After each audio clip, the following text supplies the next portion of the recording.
Good morning, students. In previous class, we have read our second chapter, what is democracy, and today we continue our chapter with the topic absolute monarchy. कि absolute का मतलब होता है कि हम कई बार कहते हैं नहीं कि absolutely right, मतलब कि पूर्णतः तरीके से सही. तो absolute monarchy का मतलब है कि पूर्ण तरीके से यहाँ पे monarchy है. In an absolute monarchy, the absolute power lies in the hand of a king or queen.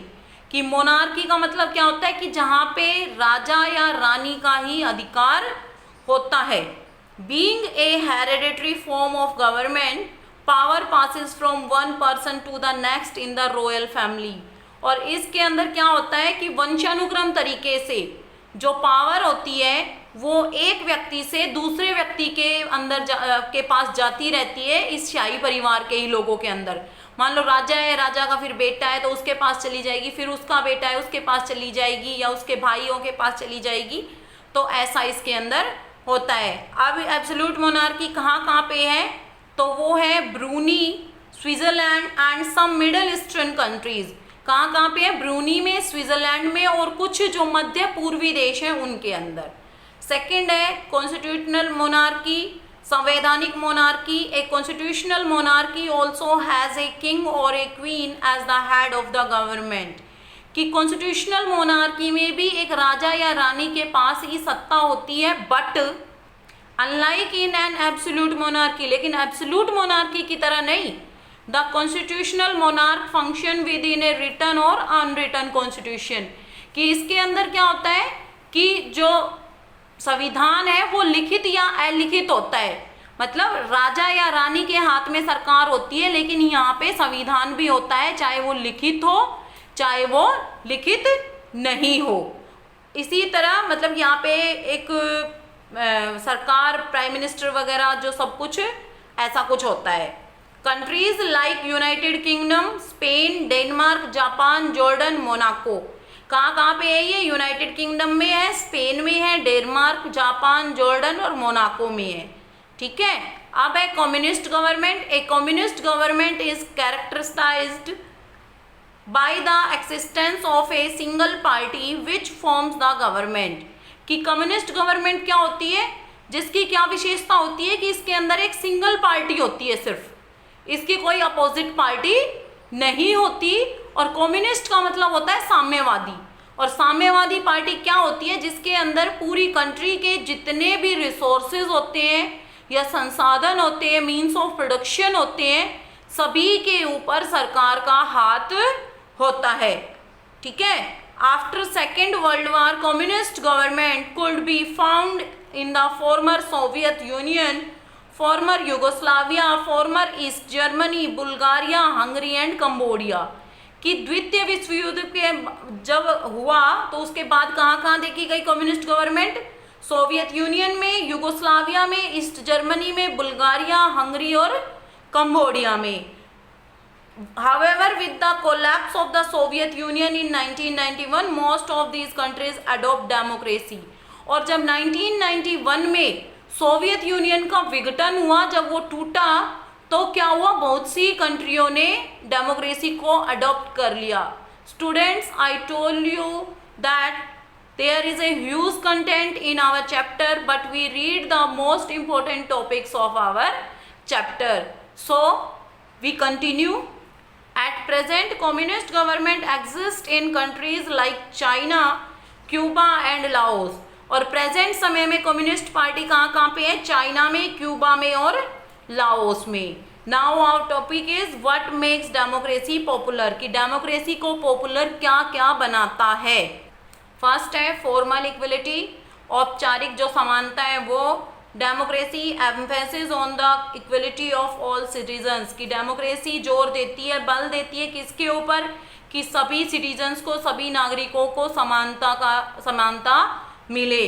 They are considered equal regardless of their caste, colour, age, religion, creed and sex. कि इनको मतलब कि किन किन चीज़ों पे किसी भी बेस को आधार बना के ये नहीं कहा जाए कि ये इक्वल नहीं है. उन चीज़ों में क्या क्या है? Caste, colour, age, religion, creed और सेक्स. मतलब इन सभी चीज़ों के आधार पे इनको समानता मिले. Okay students, another important aspect of democracy is universal adult franchise. कि दूसरा इसका इम्पोर्टेंट एस्पेक्ट क्या है, पक्ष क्या है, universal adult franchise. Universal adult franchise का मतलब है कि जितने भी अपनी कंट्री के जो लोग हैं वो 18 साल से ऊपर हैं, उन सभी को वोट करने का अधिकार है और सभी का जो वोट होगा वो इक्वल होगा। अब जैसे कि इक्वल का मतलब क्या होता है कि in India everybody is equal in the I of law, मतलब कि कानून की नज़र में नियमों के आधार पे सभी जितने भी भारतीय हैं सभी बराबर होंगे, किसी भी आधार पे उनके साथ कोई भेदभाव नहीं किया जाएगा, ना ही तो उनके सोशल स्टेटस के ऊपर, ना उनकी कास्ट बेस के ऊपर, ना उनके रिलीजन के ऊपर।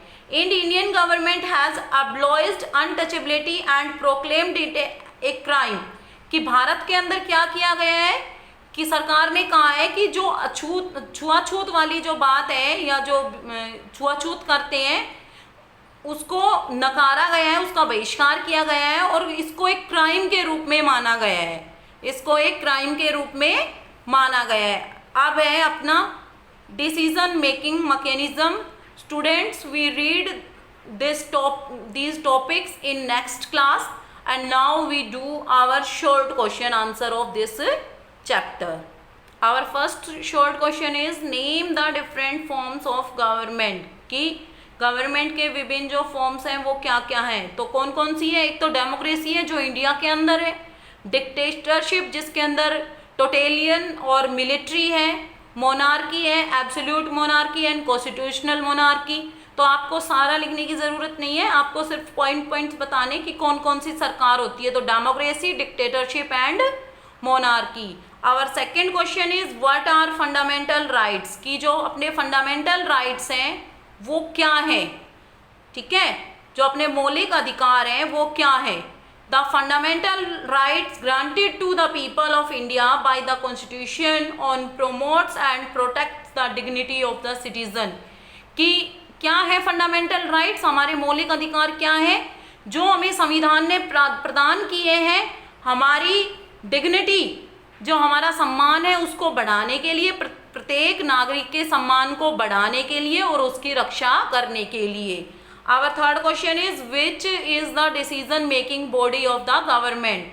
कि सरकार की जो निर्णय लेने की या सरकार की जो कार्य प्रणाली है उसके अंदर जो निर्णय लेने होते हैं या निर्णय बनाने होते हैं, मान लो निर्णय लेना है फिर उसको लागू करना है, फिर उसका जो सही काम किया या नहीं किया उनको ध्यान में रखना है, तो ये सारे काम कौन करता है, तो उनको करने वाले हैं पहला लेजिस्लेटर जिसको हम विधायिका या विधानसभा कहते हैं, सेकंड एग्जीक्यूटिव कार्यपालिका and third judiciary. Our fourth question is what does democracy emphasis on.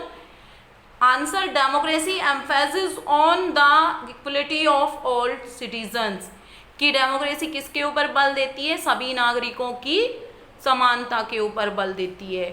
I hope students you understand these questions and the chapter very well, and we continue our chapter and long question and answer in next class.